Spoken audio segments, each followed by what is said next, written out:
पढ़ेंगे हम लोग। इसमें बोल रहा है polynomial of the form f(x) equals to ax² plus bx plus c where a b c are real numbers and a not equal to 0 also it has degree 2। यानी quadratic polynomial का जो फॉर्म होता है वो क्या form हमने बताया कि f(x) equal to ax² plus bx plus c होता है। यहाँ पर a b, ये b और ये c तीनों रियल नंबर होगा और a 0 नहीं होगा, इसमें डिग्री 2 होता है। तो एग्जांपल क्या ले लें, 2x² plus 3x plus 4।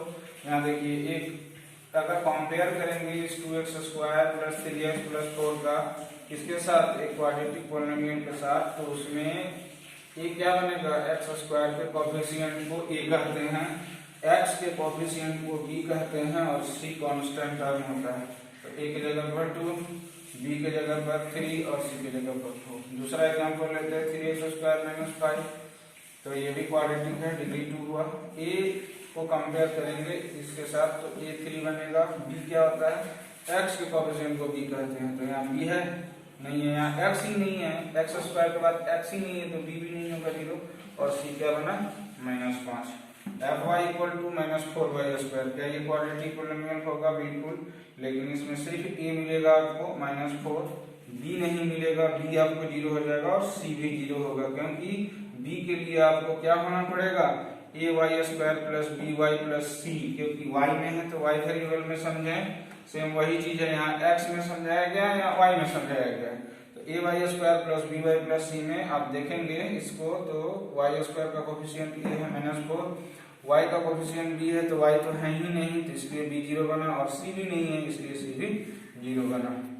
Cubic polynomial क्या है, cubic polynomial type 3, a polynomial of the form f(x) = ax³ + bx² + cx + d where a b c and d are real numbers and a not equal to 0 also it has degree 3।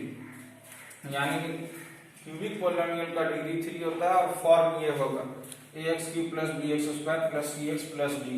तो एक example इसका हम लोग देखें, जैसे f(x) = दिया हुआ है 2x³ + 3x² + 5x + 11। डिग्री देखिए यहाँ वेरिएबल का क्या है, मैक्सिमम 3 है, इसलिए ये बन गया क्यूबिक पॉलिनोमियल। आपको मेनली डिसाइड करना है आपका ए बी सी डी क्या है। a किसको बोलेंगे, x³ के कोएफिशिएंट को, b किसको बोलेंगे, x² के कोएफिशिएंट को, c किसको बोलेंगे, x के कोएफिशिएंट को, d किसको बोलेंगे, कांस्टेंट टर्म। 11 हो गया। दूसरा एक एग्जांपल लेते हैं हम लोग y के टर्म में, fy = 2y³ - 9। अब बताइए ये क्यूबिक होगा, बिल्कुल होगा। जरूरी नहीं है कि जो फॉर्म है ax³ + bx² + cx + d, तो 1 2 3 4 टर्म ही है, कोई दो भी हो सकता है। डिग्री से मतलब है डिग्री जितना होगा उसी के आधार पर पॉलिनोमियल डिस्क्राइब बनेगा। तो 2y³ - 9 तो यहाँ पर क्यूबिक है, ये बनेगा 2b किसको बोलते हैं, जब y में है तो y के लिए ऐसे समझना पड़ेगा ay³ + by² + cy + d। आप समझ सकते हैं कि y² का कोएफिशिएंट b होगा, तो यहाँ y³ के कोएफिशिएंट को a बोले, b तो y² का होगा, y² नहीं है, c किसका होगा, y का होगा, नहीं है, और d क्या बना, -9।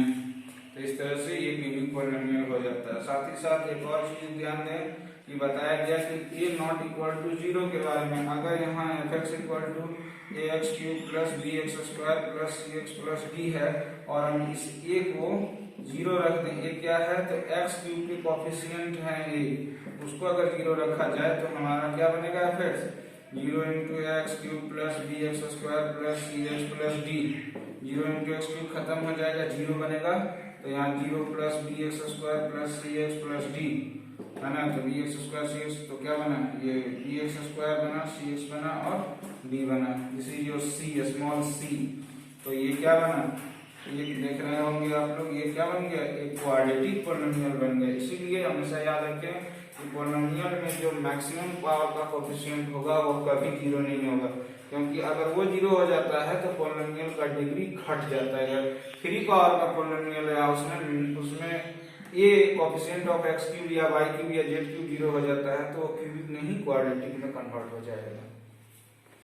बाई क्वाड्रेटिक पॉलिनोमियल क्या है, polynomial of the form f(x) = ax4 small a है, bx³ + cx² + dx + e small e where a, b, c, d and e are real numbers and a not equal to 0, also it has degree 4। यानी by quadratic polynomial का degree maximum जो power होगा variable का वो 4 होगा। Example देखिए f(x = 6x4 + 4x3 + 9x² + 4x + 5। देखिए 4, उसके बाद 3, उसके बाद 2, फिर यहाँ क्या 1, फिर यहाँ खत्म हो जाता है। यानी बाई क्वाड्रेटिक पोलिनोमियल में मैक्सिमम पावर 4 होगा। कंपेयर करें मेन इक्वेशन के साथ, मेन फॉर्म के साथ, और यहाँ डिसाइड करें अपना ये जानते हैं आप लोग, ये क्या होगा x4 के कोएफिशिएंट को a, उसके बाद x3 के कोएफिशिएंट को b, उसके बाद x² के कोएफिशिएंट को c, उसके बाद x के कोएफिशिएंट को d एंड लास्ट में ये बनेगा क्या 5 हो जाएगा। तो ये बाई क्वाड्रेटिक हो गया। बाई क्वाड्रेटिक जरूरी नहीं है, थोड़ा सिंक भी हो सकता है, जैसे -5y4 + 2। अब देखिए यहाँ पर तो डिग्री 4 है तो बाई क्वाड्रेटिक तो बना, लेकिन आपको a 5 लिखना पड़ेगा, b आपका नहीं होगा। क्यों नहीं हुआ b? क्योंकि y³ नहीं है। c क्यों नहीं है? c क्या होगा 0 होगा क्योंकि y² नहीं है। d क्यों नहीं? d क्यों 0 होगा? क्योंकि y का कोएफिशिएंट d होता है। यहाँ कंपेयर कीजिए, वो ही नहीं है, y ही नहीं है, तो d 0 और लास्ट में e = 2 बना। यही है बाई क्वाड्रेटिक पोलिनोमियल। एक चीज और देख लेते हैं हम लोग नोट दैट में कि after degree 4 there is no naming, it is just read as polynomial of degree 5, 6, 7 and so on. यानी बताया गया कि 4 के बाद कोई नेमिंग नहीं है। जैसे 1 डिग्री का होगा लीनियर, 2 डिग्री का होगा क्वाड्रेटिक, 3 का क्यूबिक, 4 का बाई क्वाड्रेटिक, उसी तरह 5 का जब आएगा तो नेमिंग नहीं है, 6 का आएगा, 7 का आएगा तो नेमिंग नहीं है। तो फिर क्या है? तो वही चीज दिखाया गया है कि after degree 4 there is no naming, it is just read as polynomial of degree 5, 6, 7 and so on. तो fx जैसे यहाँ लिख रहे हैं हम fx = 6x 9, तो इसको क्या पढ़ेंगे? यस इट इज, क्या ये पोलिनोमियल है? बिल्कुल है, क्योंकि वेरिएबल का जो पावर है वो नेगेटिव में नहीं है और फ्रैक्शन में नहीं है, तो पोलिनोमियल तो बना। उसका नेमिंग क्या है? तो it is just read as polynomial of degree 9। 4 तक का नेमिंग है, उसके बाद कोई नेमिंग नहीं है। ex में लिखेंगे तो 4y5 देखिए +2 लिख दिए। यहाँ पर इसको क्या बोलेंगे? A polynomial of degree 5। Constant polynomial चीज को देख लें कि ये भी एक तरह का पोलिनोमियल है। इसमें बताया गया है कि polynomial in which power of the variable is 0, वैसा पोलिनोमियल जिसमें वेरिएबल का पावर ही 0 हो जाता है। For example fx = 5। अब देखिए यहाँ ये तो लिखा जा रहा है x में, लेकिन यहाँ दिया जा रहा है कांस्टेंट, तो ये कुछ समझ में नहीं है, राइट? तो इसको हम लोग ऐसे लिख सकते हैं, fx में है, x में है, तो 5 लिखा हुआ है तो 5 और x पर पावर 0 दे दें।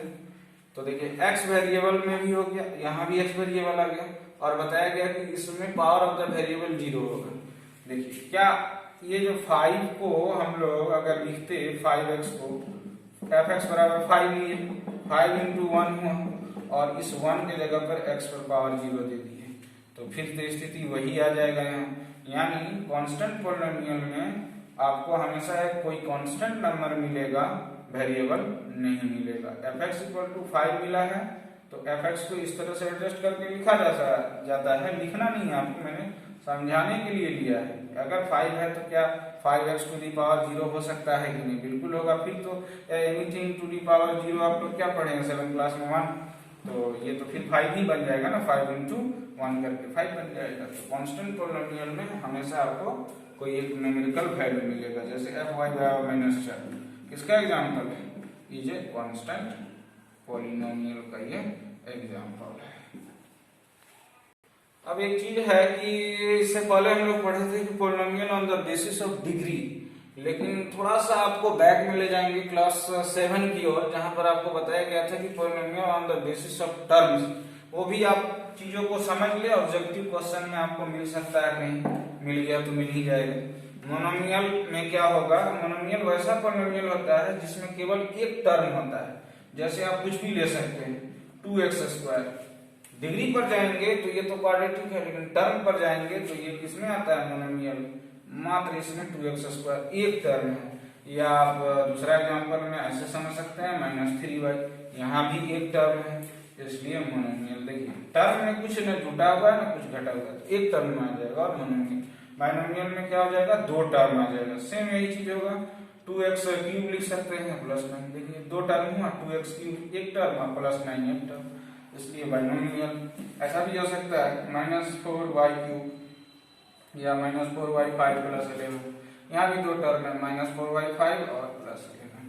ट्राइनोमियल में 3 टर्म होगा, क्या क्या होगा? एक -9x² प्लस 2y प्लस 4।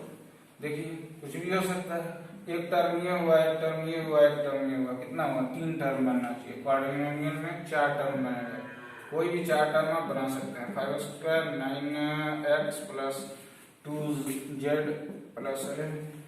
एक टर्म, दो टर्म, 3 टर्म, 4 टर्म क्वाड्रिनोमियल। और इसके बाद जितने भी टर्म्स होंगे उनको हम लोग जस्ट बोलेंगे polynomial of term 3, 4, 5, 6, 7 and so.